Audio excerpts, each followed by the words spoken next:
Ok, retomando a nossa aula parte um da nossa aula de hoje, do dia 21 de maio, a gente estava descrevendo inicialmente que o fluxo de calor latente e o fluxo de calor sensível, ou seja, os fluxos turbulentos, eles acontecem exatamente por causa dessa característica turbulenta, aleatória, tridimensional da atmosfera, em virtude da presença da superfície terrestre que gera um atrito a esse escoamento da camada de ar, gerando um movimento rotacional dessas partículas que compõem, ou dessas parcelas que compõem a atmosfera terrestre, e esse movimento dessas partículas, tanto horizontal como vertical, são importantes. No entanto, em se tratando de transferência de calor latente e calor sensível na atmosfera, ou seja, transferência de vapor e transferência de calor, nós vamos observar o comportamento vertical e não o comportamento horizontal. Então, nós vamos ter momentos em que nós temos turbilhões ou movimento de baixo para cima, ou seja, movimento vertical ascendente, e vai ter momento que nós teremos movimento vertical descendente. Se nós tivermos mais movimentos verticais ascendentes do que descendentes, nós temos um fluxo para cima, porque nós temos mais coisas, mais quantidade sendo transportada verticalmente de forma ascendente do que descendente. Então, tem um fluxo para cima. Se o inverso acontece, nós temos um fluxo para baixo. Agora, o que é que está sendo transportado aqui? Então, basicamente, o que nós vamos focar em termos de calor latente e calor sensível é transporte de umidade e temperatura. E transporte de umidade e temperatura é dado juntamente, né, pela presença do movimento das massas de ar, no caso, o movimento do vento. Então, nós vamos observar o vento verticalmente e observar o que esse vento está transportando juntamente com ele, que nesse caso específico será observado umidade e temperatura. Umidade relacionada a fluxo de calor latente e temperatura, variações de temperatura, né? Ou seja, calor sendo transportado verticalmente, relação a fluxo de calor sensível. Bem, quando eu estou falando de fluxo, é importante que a gente entenda o que significa fluxo, né? Fluxo, na verdade, matematicamente falando, é uma quantidade de alguma coisa que está sendo transportada através de uma área, de uma superfície transversal, por um intervalo de tempo. Então, a quantidade da substância ou uma propriedade qualquer que passa por essa área num intervalo de tempo, conforme essa expressão aqui, é o que nós chamamos de fluxo. Então, nesse caso, nós temos a área da seção transversal da superfície, temos a concentração, né, a substância ou as partículas ou o que estiver sendo transportado através dessa determinada área em um determinado intervalo de tempo. Então, isso vai determinar o fluxo daquela quantidade em questão. Okay? Então, você tem uma velocidade vertical, nesse caso, você tem a concentração, ou o que nós chamamos de densidade daquela substância, e com isso você tem o fluxo, ou seja, velocidade vezes concentração me dá o fluxo em questão. No nosso caso, nós vamos observar tanta concentração, né, tanto fluxo ascendente como fluxo descendente. Numa área de vegetação como essa, que é a floresta amazônica, nós temos isso a todo momento acontecendo. Turbilhões, fluxos ascendentes e descendentes acontecendo. Então, nós temos esse comportamento sendo trocado da superfície para a atmosfera e coisas da atmosfera sendo trazidas para a superfície através dos movimentos descendentes.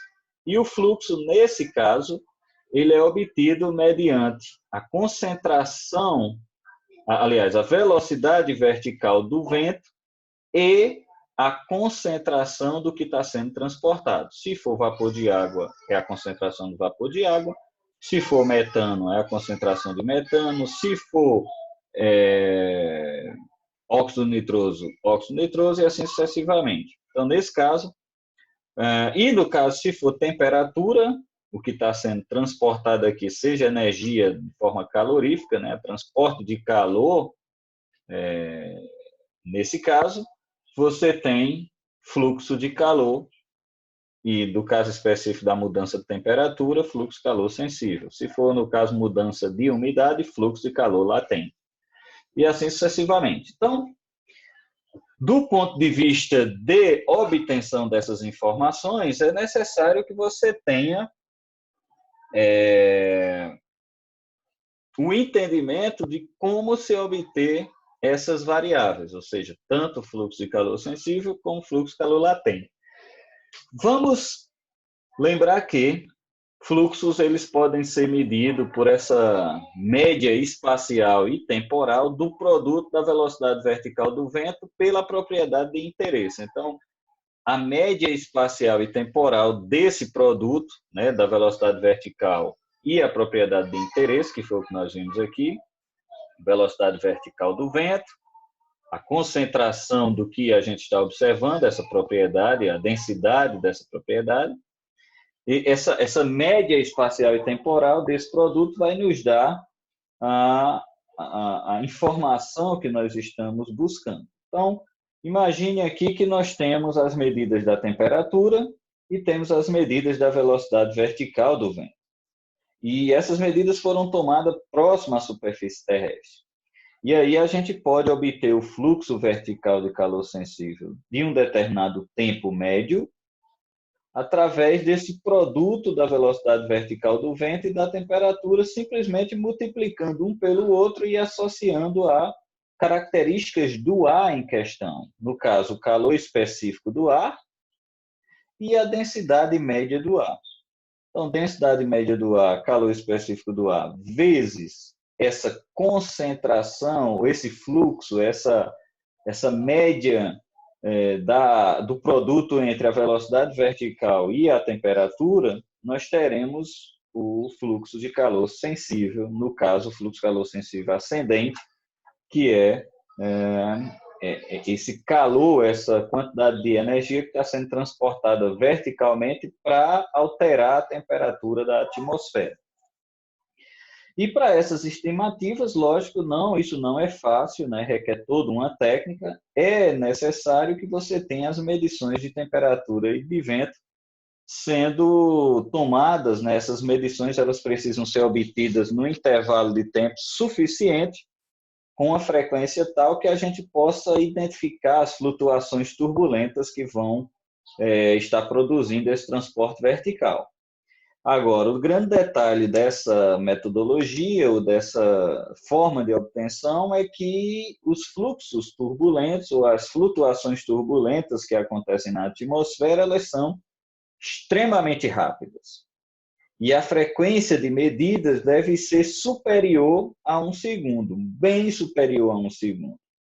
Por que isso é necessário? Porque nós temos uma heterogeneidade nas condições de superfície, né, que faz com que haja uma mudança constante nesse transporte e as características da superfície, da quantidade de energia disponível, entre outras variáveis, influenciam nesse transporte e nessa turbulência gerada à superfície. Então, se você tem um vento mais intenso, se você tem mais radiação chegando, tudo isso vai interferir na quantidade de energia transportada verticalmente, ou seja, no fluxo em questão, quer seja de vapor, quer seja de calor. Então, essa heterogeneidade das condições da superfície, elas causam dificuldades na obtenção desses fluxos, fazendo com que quanto mais informações você tiver num intervalo de tempo, melhor para você entender o comportamento daquela determinada superfície. Ok? E aí uma variável turbulenta, ela é classificada como uma variável que tem, né, cujo valor vai apresentar consideráveis flutuações em termos de um valor médio ao longo de um período de tempo. Ou seja, o que você tem é o seguinte, você tem uma determinada variável, e aqui você tem a linha do tempo, então você tem o tempo passando e essa variável se comportando dessa forma. Ora ela está aqui, ora está aqui embaixo, ora tem mais concentrações, ora diminui, etc. O que acontece é que você vê que, à medida que o tempo passa, ela tem diferentes comportamentos, ora mais intenso, ora mais fraco e assim sucessivamente. Então, se você tirar uma média temporal, você vai ver, imagina esse caso aqui, a média temporal foi 2,1 ou 2,10.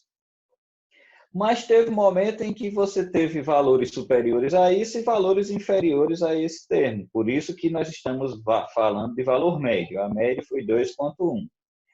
Mas você teve flutuações, então essas flutuações precisam ser observadas. Essas flutuações, na verdade, elas são o resultado da turbulência que é provocada por esses turbilhões, né, por esses vórtices, por esses pequenos redemoinhos que se movem continuamente nessa atmosfera, fazendo com que essas propriedades sejam transportadas, quer seja para cima, quer seja para baixo, mas que estão sendo, e também horizontalmente, mas que no nosso caso em questão, estamos tratando de movimentos verticais.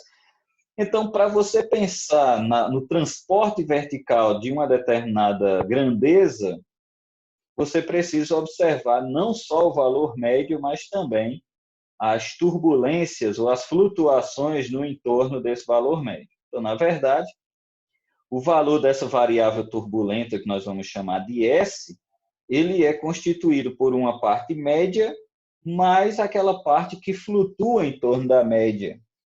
E aí, segundo o Reynolds, existe essa definição de média de Reynolds que diz que uma determinada variável, que é extremamente turbulenta, ela é composta, ou seja, para você entender essa variável turbulenta, é necessário que você entenda que existe essa composição média associada a uma variação, né, a uma oscilação em torno desse valor médio, que é importante para você entender que hora esse movimento está acontecendo, pensando no movimento vertical, ora na direção para cima, ora na direção para baixo. Então, é importante o entendimento de que grandezas ou variáveis turbulentas, elas precisam ser entendidas do ponto de vista de que existe uma incerteza, né, uma oscilação em torno desse valor médio.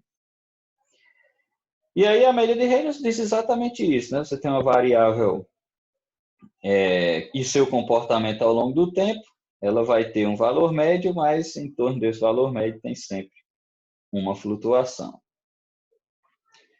E isso pode ser, tanto se tratando da velocidade do vento, como se tratando de uma concentração qualquer.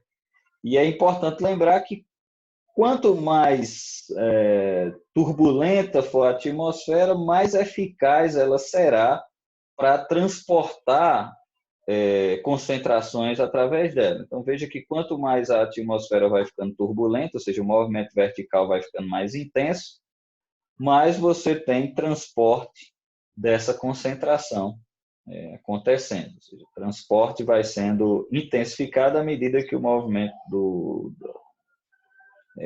vertical também é intensificado. E aí, se você pensa em ecossistema, né, como é o nosso caso, objeto de estudo, o fluxo de ar ao longo de um ecossistema, ele vai ser o seu entendimento ele se dá através do entendimento do fluxo horizontal dos vórtices que estão aí em rotação nessa atmosfera e que são inúmeros, né? Você tem uma infinidade de vórtices, você precisa entender o comportamento médio deles e essa turbulência associada. Então, como eu falei para vocês, você tem num sistema desse tipo, né, numa figurinha dessa que representa um ecossistema com plantas de diferentes portes, diferentes arquiteturas, tem solo, Sobre e dentro dessa vegetação, né, dessa cobertura de solo, você tem ar se deslocando, esse ar se deslocando, ele rotaciona e ele tem uma turbulência associada, ele vai ter diferentes comportamentos de turbulência, ele vai ter vórtices ou redemoinhos maiores e você vai ter redemoinhos menores, você vai ter redemoinhos que vai levar a escalas de tempo diferentes uns dos outros, então tudo isso precisa ser contabilizado. E nesse caso específico, existem sensores para nos dar essa contabilização, essa contabilidade do que está acontecendo aqui. Então, nesse caso específico, nós temos uma figura que representa essa diversidade de turbilhões e associado a uma dificuldade inerente da turbulência, do movimento ser caótico, tudo isso traz uma incerteza associada. Mas hoje já existem técnicas que tentam contabilizar o máximo possível desses vórtices para poder entender os fluxos turbulentos que estão acontecendo entre a superfície e a atmosfera. Então, cada vórtice desse, como já dito, eles têm comportamentos tridimensionais e o mais importante para a gente, nesse caso, que estamos entendendo, estudando o movimento vertical de ar, é a componente vertical. As outras duas componentes, a X e a Y, é importante, mas a Z, a componente vertical, é a mais importante para entendermos fluxos de calor latente e calor sensível vertical. Ok? Bem, então vamos tentar ver isso em forma numérica, ou pelo menos ter uma representação matemática para isso. As propriedades que a gente vai estar contabilizando, que são transportadas por um vórtice, são massa, né? Você considera aí uma determinada unidade de volume que, consequentemente, vai ter uma densidade, e essa densidade ela representa a massa transportada. Então, se você entende a densidade do que está sendo transportado por um volume em questão, você consegue entender quanto de massa está sendo transportado. Uma outra propriedade importante a ser medida, observada, é a velocidade vertical, porque é ela que vai dizer quanto e como está sendo transportada essa massa, e entender esse conteúdo volumétrico que está sendo transportado, porque isso vai nos dizer quanto daquela coisa está sendo transportada ao longo de um intervalo de tempo. Então, o fluxo turbulento de qualquer variável, quer seja um fluxo de calor sensível, um fluxo de calor latente, um fluxo de CO2, etc., ele é igual ao produto dos valores médios dessas variáveis que são transportadas pelos vórtices. Ou seja, o fluxo ele nada mais é do que a massa ou a densidade daquela grandeza vezes a velocidade do vento vezes esse conteúdo volumétrico, que define esse movimento vertical. Se a gente sabe que para cada uma dessas grandezas, dentro de um movimento turbulento, ela é representada por um valor médio mais a sua flutuação em torno da média, então, na verdade, o que nós temos é que F é igual a ρ médio mais ρ', onde ρ' representa a flutuação em torno da média, W médio mais W', S médio mais S'. Se você faz os produtos, né, de cada um entre si, você tem toda esse formalismo aqui, toda essa equação sendo estendida. Você faz isso vezes isso, vezes isso, isso vezes isso, vezes isso, depois isso vezes isso, vezes isso, e assim sucessivamente. No final das contas, você tem toda esse produto final. Mas aí nós temos que ter algumas considerações que vai nos permitir simplificar a nossa equação. Você pode se espantar, que equação enorme, como é que eu poderia usar isso? Então, primeiro a gente vai considerar algumas coisas e a equação vai ser bem simplificada. Primeiro, todos os termos que envolvem flutuação de uma única variável devem ser eliminados, porque o que nos interessa é a relação que existe entre duas variáveis, né? Porque vento e essa variável vai indicar que o vento está transportando, né? Ou seja, a massa de ar se deslocando está transportando essa variável junto. Ou seja, todas as flutuações de uma única variável, elas são iguais a zero por definição. Então, dois termos já saem aí, né? Não, segundo, o terceiro e o quinto, né? Já saem aqui. Se você olhar, você tem aqui uma flutuação de uma única variável, uma flutuação de uma única variável e uma flutuação de uma única variável. Então, isso aqui é zero, né? Por definição. Se ela é zero, quando multiplica pelo termo, ele já vai zerar esses três termos. A gente pode desprezar os termos que envolvem as flutuações da densidade, porque a densidade do ar ela é praticamente constante próxima à superfície. Então, a gente já despreza esses termos aqui. Se você olhar, flutuação da densidade, flutuação da densidade, flutuação da densidade. Então, próximo de zero, quase não tem flutuação, próximo à superfície, então zero. E se as observações elas são obtidas em um terreno, vamos imaginar, bastante uniforme e assim, sem que o movimento vertical ele seja forçado, ou seja, aconteça tudo de forma natural, a gente pode negligenciar esse termo aqui.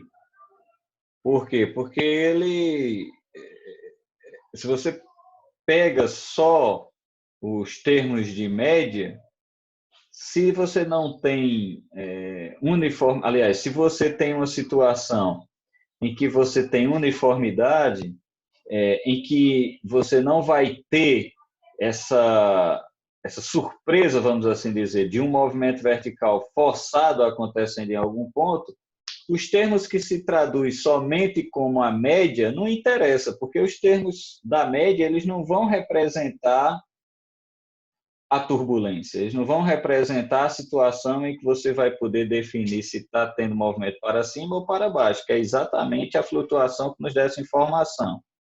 Então, nesse caso, o primeiro termo que se refere a tudo que é média, que não vai nos representar bem a flutuação do fenômeno, ou a flutuação em torno daquele valor médio, ele pode ser negligenciado. E aí o que sobra para a gente é somente o termo que tem a ver com a flutuação. Por que isso é importante? Porque é a flutuação que vai nos dizer se está sendo fluxo para cima ou para baixo. O termo médio ele não nos diz nada disso, ele só vai dizer que aquele foi o valor médio, mas se eu tenho uma flutuação positiva ou uma flutuação negativa, isso vai me dizer qual a direção em questão. Então, o termo aqui, o termo W', S' médio, é chamado na matemática, né, na estatística, de covariância. E essa covariância, por que covariância? Porque são flutuações, ou seja, é a média das flutuações. Aliás, é a média do produto das flutuações. E essa covariância entre essas flutuações da velocidade vertical do vento e da grandeza relacionada ao fluxo que a gente está em busca, ele vai nos dar exatamente a informação referente aos fluxos em questão. Que no caso, se essa velocidade vertical e essa grandeza, no caso da grandeza for a temperatura, nós teremos fluxo de calor sensível. Se essa relação for a umidade, nós teremos fluxo de calor latente. Então, o fluxo de calor sensível ele é ρCp, W', T' médio, né, esse produto médio das flutuações, essas covariâncias da velocidade vertical do vento e da temperatura. E no outro caso, calor latente ele pode ser ρ, ou seja, a densidade da atmosfera, calor latente de evaporação, covariância W', Q'. Esse W', velocidade vertical do vento, Q', a umidade específica da atmosfera. Lembrem que eu falei na aula passada que umidade específica é um dos parâmetros que medem o teor de umidade na atmosfera. E a umidade específica ela é muito importante por uma razão.